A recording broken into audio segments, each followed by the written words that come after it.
आज हम बात करने जा रहे हैं यूरोप के बहुत ही खूबसूरत कंट्री के हवाले से, फ़िनलैंड के हवाले से, जिसका वर्क वीज़ा आपको विथिन 9 वर्किंग डेज़ में मिलेगा, 100% मिलेगा। अगर तो आप उनकी रिक्वायरमेंट को फुलफ़िल कर लेते हैं, तो दोस्तों आपको फ़िनलैंड जाने से कोई नहीं रोक सकता।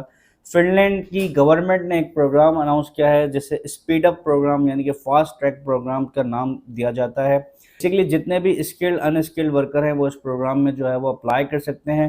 2 चीज़ों को आपने कवर अप करना है। अगर तो ये 2 रिक्वायरमेंट आप फुलफ़िल कर लेते हैं तो 101% आपको फ़िनलैंड का वर्क परमिट मिलेगा विदाउट एनी चार्जेज़, यानी कि कोई चार्जेज़ नहीं है।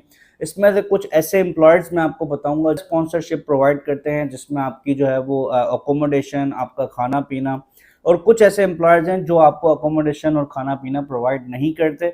इसके साथ-साथ जो आपका ट्रैवल एक्सपेंस होता है, यानी कि यहाँ से आपका वर्क परमिट को प्रोसेस करना, उसके बाद आपकी हेल्थ इंश्योरेंस के एक्सपेंसेस होते हैं, मेडिकल के एक्सपेंसेस होते हैं, इसके अलावा आपकी फ्लाइट टिकट्स, तो ये तमाम तरह एक्सपेंसेस जो है वो एम्प्लॉयर बेयर करते हैं। और कुछ केसेस में ऐसा होता है कि एम्प्लॉयर जो है वो ये चीज़ें बेयर नहीं करते। फिनलैंड जो है वो यूरोप का हैप्पीएस्ट तरीन कंट्री है। यहाँ पर अगर आप अपनी फैमिली के साथ मूव हो जाते हैं, एजुकेशन की अगर हम बात करें, फिनलैंड की बेहतरीन एजुकेशन सिस्टम है, मेडिकल सिस्टम बहुत ही बेहतरीन है। दूसरा बेनिफिट ये है कि 4 साल अगर आप फिनलैंड में स्पेंड करते हैं तो आपके पास टेम्पररी रेजिडेंट कार्ड आ जाता है, टीआरसी जिसे हम कहते हैं।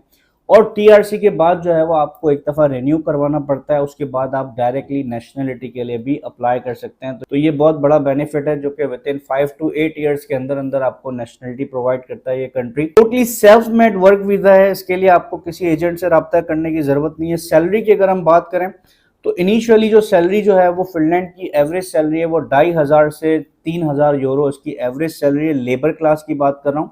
अगर आप बहुत ज़्यादा हाई क्वालिफाइड है, स्किल्ड वर्कर हैं, डॉक्टर हैं, इंजीनियर हैं, सॉफ्टवेयर डेवलपर है, आईटी में काम करते हैं, अकाउंटेंट हैं, एसीसीए क्या हुआ है, तो उनकी जो सैलरी स्टार्ट होती है वो 15,000 यूरो, 20,000 यूरो, इस तरह से उनको सैलरी पे की जाती है। जो हाई डिमांडेड जॉब हैं फिनलैंड में वो मैं आपको बताता हूँ, जिसमें फूड इंडस्ट्री में बहुत ज़्यादा जॉब्स हैं, होटल्स के अंदर, रेस्टोरेंट के अंदर वेटर चाहिए होते हैं, शेफ चाहिए।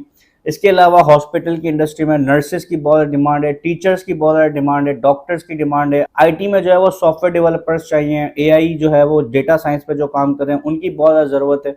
अब 2 जो मेन रिक्वायरमेंट है जो आपके पास होनी चाहिए वो मैं आपको बताता हूँ। एक तो आपको इंग्लिश आनी चाहिए, इनकी फर्स्ट रिक्वायरमेंट ये है कि इंग्लिश आपको आनी ही आनी चाहिए, ठीक है, इंग्लिश की रिक्वायरमेंट है।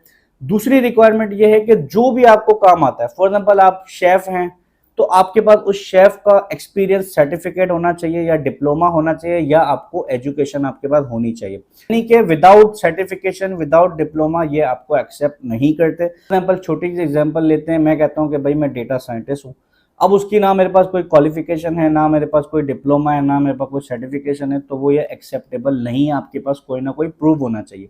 ये 2 डॉक्यूमेंट्स, एक इंग्लिश, दूसरा आपके पास कोई सर्टिफिकेट, जो भी काम आपको आता है उसकी सर्टिफिकेशन या डिप्लोमा या क्वालिफिकेशन प्रूफ करते हैं तो आपको 100% जो है वो फिनलैंड बुलाता है, वेलकम करता है कि भाई आप आ जाओ और जो है वो हम आपको जॉब दे रहे हैं।